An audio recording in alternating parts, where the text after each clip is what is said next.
Өлкө аймагынан алынган акыркы кабарлардын топтому менен тааныштырып, эфирде күн жүрүш маалымат программасы. Саламатсыздарбы? Студияда Акылай Акыналиева, алгач бүгүнкү чыгарылыштан кыскача. Чечмедеги чек ара чыры, күнөөлүүлөр жоопко тартылат. Атамбаевди колдогон жана айыптаган акция. Бишкекте 1 май райондук сотунун алдында митинг өттү.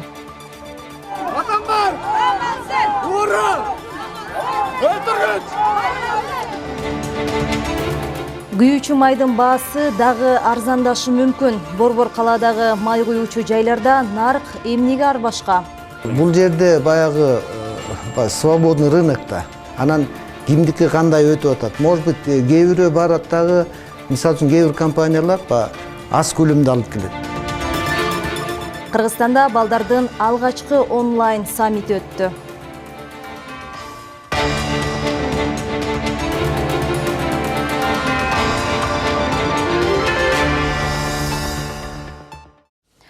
Кыргызстан менен Өзбекстандын өкмөттөрү чек арадагы соңку окуяны биргелешип иликтеп, күнөөлүүлөрдү жоопко тартат. Бул тууралуу Баткен облусундагы Чечме өткөрмө пунктунда жолугушкан биринчи вице-премьер-министр Кубатбек Боронов менен Өзбекстандын өкмөт башчысы Абдулла Арипов макулдашты. Булак талаштан улам ырбаган чек ара жаңжалы тууралуу кийинки материалда. 31 майда түшкө жуук Кадамжай районунун Чечме айылынын тургундары менен Өзбекстандын Сох анклавынын Чашма айылынын жашоочуларынын ортосунда чыккан чыр булак талаштан тутанып, эки тараптан топтолгон эл бири-бирине таш ыргытышкан. Ошондой эле бир нече туракчай өрттөлгөн. Жаңжал Кыргызстанга таандык Чечме айылындагы булакты эл бирге тазалап жатканда, булак бизге таандык деп сөз талашкандан улам чыкканы белгилүү болду. Булак талашып чек арага чогулган эл түн жарымда тараган. Чечмедеги чатактан Өзбекстандан 16, Кыргызстандан 25 киши жабыркады. Кыргызстандыктардын ичинен 4-өө түрдүү жаракат менен ооруканага жаткырылган. Анын 2-өө операциядан кийин оор абалда экени кабарланды. Калгандары медициналык жардам алгандан кийин үйлөрүнө кетишкен.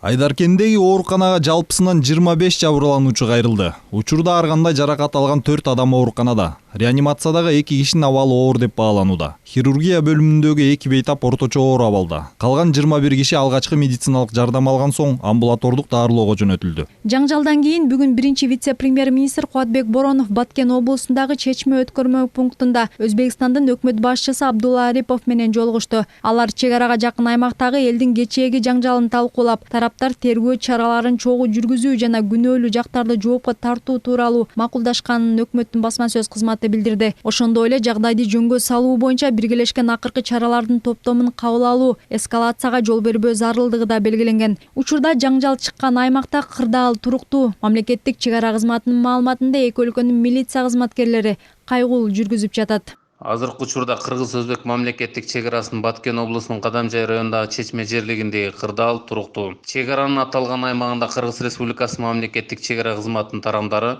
күчөтүлгөн тартипте кызмат өтөп жатышат. Эки өлкөнүн укук коргоо органдары таанам биргеликте кайгыл жүргүзүшүүдө. Жергиликтүү бийлик өкүлдөрү, чек арачылар жана милиция кызматкерлери менен биргеликте жергиликтүү жашоочуларга түшүндүрүү иштерин жүргүзүшүүдө.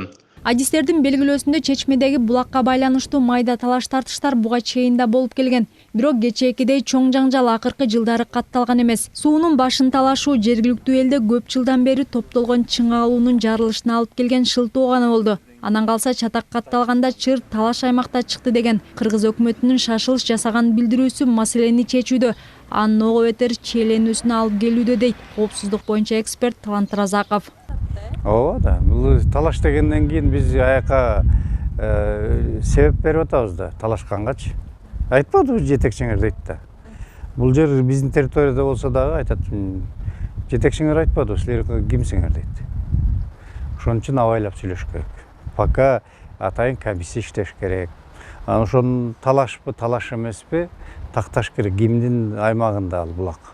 Анан ошол эле Сооктоодо жашагандардын 60 миңден ашуун калк жашайт анклавда. Бирок алардын дээрлик 90% тажик улутундагылар. Булар жанагынтип тиякта таш менен уруп аткандайын, значит, ошол жанагы тажиктердин немесин улантты да булар дагы. Өзбекстан территориясы болгон менен алар тилектештигин билдирди окшойт. Кандайдыр таш менен ыргытып. Эми ал булак негизин айтканда Кыргызстандын эли пайдаланып жүргөн эле булак. Анан эми азыр кошо тазалашып, кандайдыр бир деңгээлде жанагы эми булактын көзүн тазаласа көбүрөөк суу чыгат.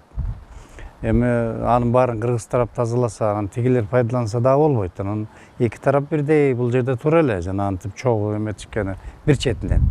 Мыйзам боюнча туура эмес. Ал жер биздин территория болгондон кийин анан аны башка чет мамлекеттен келип тазалаган да туура эмес. Өкмөттүн маалыматына караганда кыргыз-өзбек чек арасын тактоодо анын 95% макулдашылган. Калган тактала элек тилкелер анклавтарга байланыштуу. Адистер мындай аймактардагы маселелер жер алмаштыруу менен гана чечилет деп эсептешет. Ал үчүн бийлик эл арасында түшүндүрүү иштерин жүргүзүп, алар менен тыгыз иштөөсү зарыл.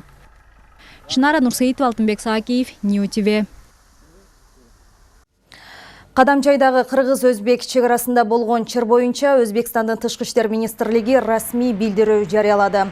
Чек арадагы облустардын жетекчилери сүйлөшүү жүргүзүп, жыйынтыгында кырдаал көзөмөлгө алынды. Тараптар эми тазалоо иштерин макулдашуусу жок өткөрбөйт деп айтылат маалыматта. Министрлик Чечме айылындагы суу Өзбекстандын да Кыргызстандын да элин камсыз кыларын кошумчалады. Эки жактын тең кызыкчылыктарын эске алуу менен булактын суусун чогуу колдонуу боюнча келишим бар деп айтылат билдирүүдө. Ош облусунда Хизбут Тахрир диний экстремисттик уюмунун издөөдө жүргөн активдүү мүчөсү кармалды. Бул тууралуу УКМКдан билдиришти. Ал аталган уюмдун эл аралык медиа борборунун активдүү мүчөсү жана Борбор Азия аймагына экстремисттик материалдарды жайылтууга жооптуу болгон деп айтылат билдирүүдө. Кармалган адамдын жашаган жерин тинтүү учурунда ноутбук, интернет модемдер, уюлдук телефондор жана сим-карталар табылган. Бул материалдар сотко чейинки өндүрүштүн негизинде Кылмыш жаза кодексинин 303 беренеси боюнча кылмыштардын жана жоруктардын бирдиктүү реестрине катталды. Кармалган адам УКМКнын тергөө камак жайына киргизилди. Бүгүн Бишкекте экс-президент Алмазбек Атамбаевди айыптаган жана колдогон митинг өттү. 1-май райондук сотунун алдына нааразычылык акциясына чыккандардын бир бөлүгү плакаттарды көтөрүп алышып, мурдагы мамлекет башчыны жазалоону талап кылышты. Ал эми экинчи бөлүгү болсо Атамбаевди колдогондор. Мурдагы президенттин соту жана акцияга чогулгандардын талаптары тууралуу кабарчыбыз Тазагүл Эмилбекова баяндайт.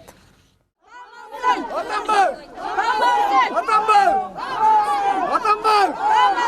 Ура! Өлтүргүч! 1-май райондук сотунда бүгүн Койташ окуясы боюнча мурдагы президент Алмазбек Атамбаевдин соту өттү. Имараттын алдында нааразычылык акциясына чыккандардын бир бөлүгү мурдагы мамлекет башчы бийликте турган убакта жасаган күнөөлөрү үчүн жооп берүүгө тийиш экендигин айтышат.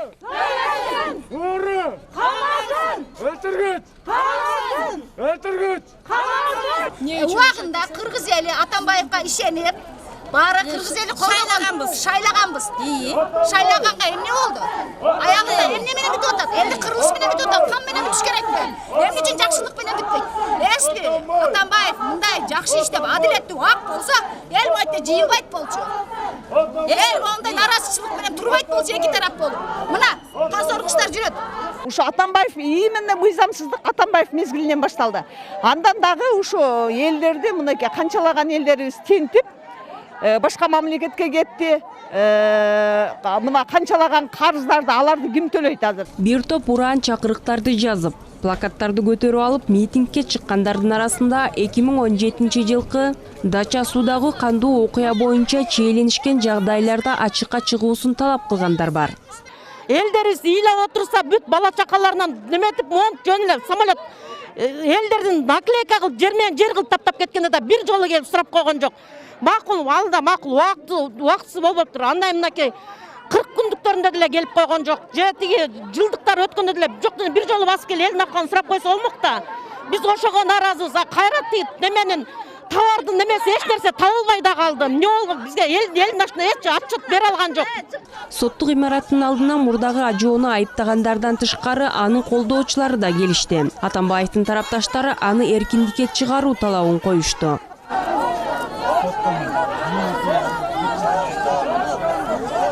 кырдаалды көзөмөлдөө үчүн сот имаратынын алдына милициянын кошумча күчтөрү келди.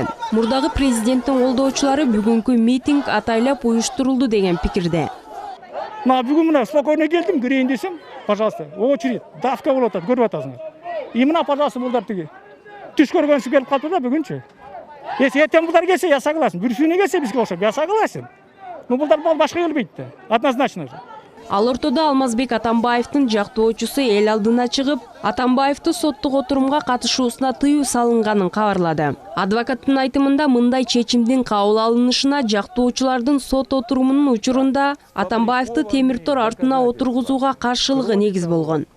По причине, что он отказался. Алмазбек Шаршеновичти Гойташ иши боюнча темир тор артына отургузууга да, сотко катыштырбай коюуга да негиз жок болчу. Бул жерде соттор адилетсиз чечим чыгарышууда. Жактоочулар буга негиз жок дешкен. Судья Атамбаевди сотто коргонуу мүмкүнчүлүгүнөн ажыратты. Отрываются от защиты, от адвокатов.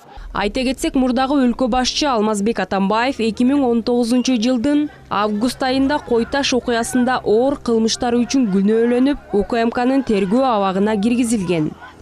Тазагүл Эмилбекова, Калыбек Абдумомутов, Нью ТВ.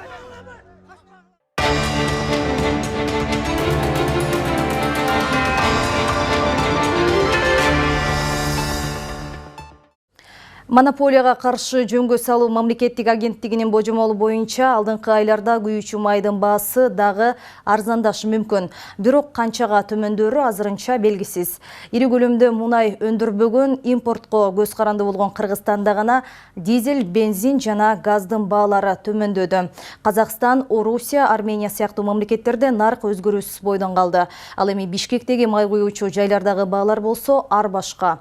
Буга эмне себеп болууда? Кабарчыбыз Шаршенбеков билип келген. Март айынын башында Орусия менен Сауд Арабиясы мунай казы боюнча мунасага келе албагандыктан расмий Эрият нефтинин баасын кескин түшүрүп жиберген. Буга бир жагынан тажы тумоосуна байланыштуу дүйнөдө кара майга болгон суроо талаптын азайгандыгы дагы себеп болгон. Ааламдагы мындай өзгөрүүлөр Кыргызстанга да таасирин тийгизери күтүлгөн болчу. Апрель айынын башында күйүүчү майлардын наркы өзгөрбөгөндүгү байкалган. Аткесчилик жол менен бензин жана дизель майлары арзан баада сатылып баштаганда гана ишкерлер наркты төмөндөтүүгө аргасыз болушту. Азыр эми сезилип атат, эми бизде. Бирок сезилип атканы менен бирок башка мамлекетке салыштырмалуу бизде по-любому эле неме да, арзандабай эле. Биздин чоңдордук эле ошо отургандардын баары эле, кирип аткан кесем баары эле жалаң эле чоңдордук. Ошолор эле, ошонун айынан бизде эч кандай жылыш жок, баанын түшүшү боюнча. Баягы карапайым элди эле. Бишкектин чет жакаларындагы жол жээгинде бензинди желим бөтөлкөлөргө куюп саткандар литрин 28 сомго баалашууда. Ал эми май куюучу жайларда болсо нарк ар башка. Маселен, эң көп керектелген АИ 92 үлгүсүндөгү бензин калаада 30-32 сомдун тегерегинде. Күйүүчү майдын эң төмөн көрсөткүчү Токмок шаарында. Бул жердеги айрым май куюучу жайларда АИ 92 маркасы 25 сомдун айланасында. Монополияга каршы жөнгө салуу мамлекеттик агенттиги акыркы 2 ай ичиндеги күйүүчү майларга болгон нарктарга мониторинг жүргүзгөн. Анда АИ 92 бензини 7-8 сомго, дизель 10 сомго жана унаа газы 5 сомго арзандаганы байкалган. Бул пайызга эгерде алсак, бензин 20% тегерегинде, газ 22% тегерегинде түштү да. Ушундай жумуштарды алып барылып атат. Мындан ары дагы көзөмөлдүн астында, биздин көзөмөлүбүздүн астында нефтетрейдерлер менен жумуштарды алып баратабыз. Азырынча КМШ мамлекеттердин ичинен жалгыз Кыргызстанда гана күйүүчү майлардын баасы төмөндөгөн. Ошол эле Орусияда учурда АИ 92 үлгүсүндөгү бензин 44, Казакстанда 28, Белоруссияда 52, Арменияда 49 сомдон сатылууда. Баалар дүйнөлүк пандемияга жана мунайдын куну түшкөнгө чейин эле ушул наркта болчу. Бул республикаларда нарктын туруктуу кармалышын жана күйүүчү майлардын баа саясатын мамлекет катуу көзөмөлгө алган. Ушундан улам өздөрүндө кескин арзандашына жол берилген эмес. Бензиндин же болбосо дистопливанын баасы баары эле ошо нефтинин эле баасына келип такалып калбайт да. Бул жерде производство деген да бар да. Бул где-то бир 70% ошо баанын келип чыгышына ошол именно производствонун өзү да. Ошон үчүн нефтинин баасы түшкөн үчүн жанагындай бир 10 сомдун тегерегинде 7 сомдон 10 сомго чейин түштү. Биз мына февралдан баштап ошол азыркы мына майга чейин бизге 7 сомдон 10 сомго чейин түштү. быйылкы баа. Кыргызстандын күйүүчү майларга болгон жылдык керектөөсү 1 миллион 200 миң тоннаны түзөт. Анын 60% Орусиядан, 20% Казакстандан импорттолот. Өлкө өзү болгону жылына 200-250 миң тонна мунайды кайра иштетип чыгара алат. Май куючу жайлардагы баалардын айырмачылыктары компаниялардын сатып алуу, ташып келүү сыяктуу чыгымдарынан кийинки коюлган нарк болуп эсептелет. Бир жагынан нефти эркин базар болуп саналат. Бул жерде баягы свободный рынокто. Анан кимдики кандай өтүп атат. Бизде бардык эле единый бир тариф менен деген кеп жок. Ошон үчүн ар бир компания өздөрүнүн алып келген расходуна карата, өздөрүнүн ошо чамасына карата бааны эметип атышат. Монополияга каршы жөнгө салуу мамлекеттик агенттигинин божомолу боюнча алдыңкы айларда күйүүчү майлардын баасы дагы арзандашы мүмкүн. Бирок канчага чейин төмөндөөрү белгисиз. Ошол эле учурда кара майдын наркынын туруктуулугу узак убакытка кармаларын айтуу кыйын. Дүйшөн Шаршембеков, Тилек Жуматаев, New TV. Президент Сооронбай Жээнбеков бүгүн 1-июнь балдарды коргоонун эл аралык күнүндө мээрим теледолбооруна катышкан ата-энелеринен ажыраган балдар менен жолугушту. Бул тууралуу президенттик аппараттын маалымат кызматы билдирди. Өлкө башчы жолугушуунун катышуучуларын майрамдар менен куттуктап, балдарга заманбап санарип технологияларды терең өздөштүрүүнү каалап, ошол эле убакта китеп окууну да унутпоого чакырды. Жолугушуунун катышуучулары президенттин колунан белек катары ноутбуктарды алышты. Балдардын арасынан Актан Жумабеков карапачылык искусство менен алектенерин айтып, Сооронбай Жээнбековго өз колу менен жасаган илбирс түрүндөгү акча салуучу кутуну белек кылды. Эл аралык балдарды коргоо күнүнө карата өспүрүмдөргө арналган онлайн саммит өттү. Маданият, маалымат жана туризм министрлиги кабарлагандай, өлкөдөгү акыркы кырдаалга байланыштуу быйыл масштабтуу ири маданий иш-чаралар токтотулган. Бирок балдарга майрамдык маанай тартуулоо максатында онлайн конкурстар, концерттик программа уюштурулуп, телеканалдар аркылуу көрсөтүлдү. Министрлик сынактарга активдүү катышкан өспүрүмдөргө сыйлыктарды да тапшырды. 1-июнга балдарды коргоо күнүнө карата атайын онлайн концерттер бүгүнкү күндө жүрүп жатат. Учурда КТРКнын Маданият тарых телеканалынан жана Маданият министрлигинин Facebook баракчасы аркылуу түз концерт берилип жатат. Учурда Жалал Абад областындагы Токтосун Тыныбеков атындагы Жалал Абад областтык филармониясынын концерти болуп жатат. Саат 3-тө Баткен областындагы Апаз Жайнаков атындагы областтык музыкалуу драм театрынын концертин беребиз. Ошондой эле кечинде Абубакир Изибаев атындагы Кыргыз мамлекеттик циркинин концертин берүүнү пландап жатабыз. Бишкек шаарында эл аралык балдарды коргоо күнүнө карата аз камсыз болгон 40 үй бүлөнүн балдарына гуманитардык жардам берилди. Кыргызстан эли ассамблеясынын жаш канаты билдиргендей, аталган иш-чара жыл сайын уюштурулуп турат жана жеткинчектерге кийим-кечек, оюнчук, тамак-аш жактан колдоо көрсөтүлүп, концерттик программада тартууланат. Ассамблеянын жаш канатында ар улуттун өкүлдөрүнөн чогулган улан кыздар эмгектенишет. Мындай иш-чаралардын негизги максаты жакыр жашаган үй бүлөлөрдөгү балдарга материалдык колдоо көрсөтүп, жүздөрүнө жылмаюу тартуулоо болуп саналат. Обычно мы охватываем район. Көбүн эсе кант, сокулук сыяктуу шаардын чет жактарында жашаган аз камсыз болгон үй бүлөдө өсүп жаткан балдарга жардам берип келебиз. Азыр 40 үй бүлөгө жардам көрсөткөнү жатабыз. Өзүбүз үйүнө чейин алып барып беребиз. Жыл сайын бизге кошулуп кайрымдуулук кылууну каалагандар көбөйүүдө. Бул бизди кубандырат. Который в ассамблее. Мына ушундай жаңылыктар менен бүгүнкү чыгарылышты жыйынтыктайбыз. Кечиңиздер көңүлдүү улансын, саламатта туруңуздар.